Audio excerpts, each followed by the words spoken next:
ప్రైవేటీకరణగా GHMC పెరుగుతున్న పొరుగు సేవలు ఇప్పటికే మీ సేవ కేంద్రాల్లో ట్రేడ్ లైసెన్స్ రెన్యువల్ రోడ్ల నిర్వహణ బాధ్యతలు సిఆర్ఎంసీకి బర్త్ డెత్ సర్టిఫికేట్ల అఫిడవిట్ హాస్పిటల్స్కు త్వరలో మరిన్ని సేవలు ప్రైవేట్ పరం అంటూ చూస్తూ ఉన్నాం. జీహెచ్ఎంసీ అందించే సేవల నుంచి ఒక్కొక్కటి ప్రైవేట్ పరం అవుతున్నాయి. ఇప్పటికే ట్రేడ్ లైసెన్స్ల రెవెన్యూల్ బాధ్యత మీ సేవ కేంద్రాలకు అప్పగించగా డెత్ సర్టిఫికేట్ అప్డేట్ బాధ్యతలను ఆసుపత్రులకు ఇచ్చారు. నగరంలోని సుమారు 800 మీటర్ల రోడ్ల 800 కిలోమీటర్ల రోడ్ల నిర్వహణ బాధ్యతలను సిఆర్ఎంపీకి అప్పచెప్పారు. రానున్న కాలంలో మరికొన్ని సేవలను ప్రైవేట్ సంస్థలకు అప్పగించినట్లు సమాచారం. ఇగో నిన్న మొన్నటి దాకా లొల్లి చేసారు కదా, బీజేపీ అన్ని తీసుకుపోయి ప్రైవేట్ వాళ్ళకి అమ్ముతుంది అని. ఇగో ఇప్పుడు డైరెక్ట్గా జీహెచ్ఎంసీ అంటే గ్రేటర్ హైదరాబాద్ మున్సిపల్ కార్పొరేషన్ అమ్ముడు పోవడానికి సిద్ధంగా ఉన్నది. బీఆర్ఎస్ ప్రభుత్వం ఉన్నప్పుడు జీహెచ్ఎంసీ చేసిన అప్పులు పూర్తిగా 7,000 కోట్లు మినిమం. ఈ 7,000 కోట్లు ఇప్పటివరకు చెల్లించని సొమ్ము 6,500 కోట్లు తెలుసా. GHMC almost in and out ఈ వడ్డీతో కలుపుకొని 10,000 కోట్ల వరకు జీహెచ్ఎంసీ మీద ఉన్నటువంటి అప్పు. ఇది ప్రైవేట్ పరం కాకపోతే ఏమైతే చెప్పురు నాకు అర్థం కాదు. జీహెచ్ఎంసీ ఒకటే కాదు, దాదాపు అన్ని మున్సిపల్ కార్పొరేషన్ల పరిస్థితి కూడా ఇదే. జీహెచ్ఎంసీలో దోచుకున్నంత సొమ్ము ఇంకేం లేదు.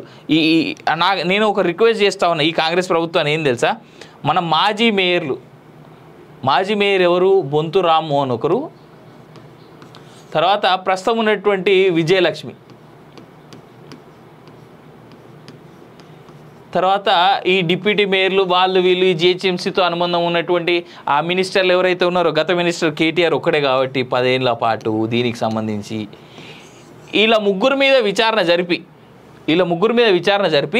ఇంట్లో ఈమె ఇద్దరు కాంగ్రెస్ పార్టీలోనే ఉన్నారు.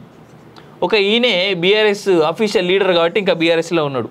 సో వీళ్ళ ముగ్గురు మీద విచారణ జరిపి వీళ్ళ ఆస్తులు తెలంగాణకి ముందెంత, తెలంగాణ వచ్చిన తర్వాత ఎంత, వీళ్ళు మేయర్ కాకముందు ఎంత, మేయర్ అయినాక ఎంత, కేటీఆర్ ఆస్తులు ఏంది, అమెరికాలో ఉన్నప్పుడు ఉద్యోగం చేసుకునేటోడు అమెరికా నుంచి హైదరాబాద్ వచ్చిన తర్వాత ఆయన ఆస్తులు ఎన్నైనా అనేటువంటి లెక్కలు తీసి ఇవన్నీ జీహెచ్ఎంసీలో కలిపేసి జీహెచ్ఎంసీ అప్పులు కట్టాలని చెప్పేసి నేను రిక్వెస్ట్ చేస్తా ఉన్నాను.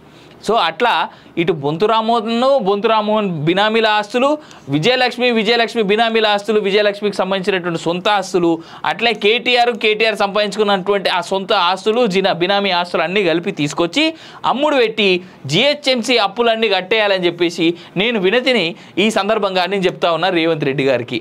అప్పుడు జీహెచ్ఎంసీకి సంబంధించినటువంటి సేవలు కావచ్చు, జీహెచ్ఎంసీకి సంబంధించినటువంటి మెయింటెనెన్స్ కావచ్చు, బయట వాళ్ళకి ప్రైవేట్ సంస్థలకు ఎవరికి ఇవ్వకుండా డైరెక్ట్గా జీహెచ్ఎంసీ మెయింటైన్ చేసుకునేందుకు అవకాశం ఉంటుందని చెప్తా ఉన్నా.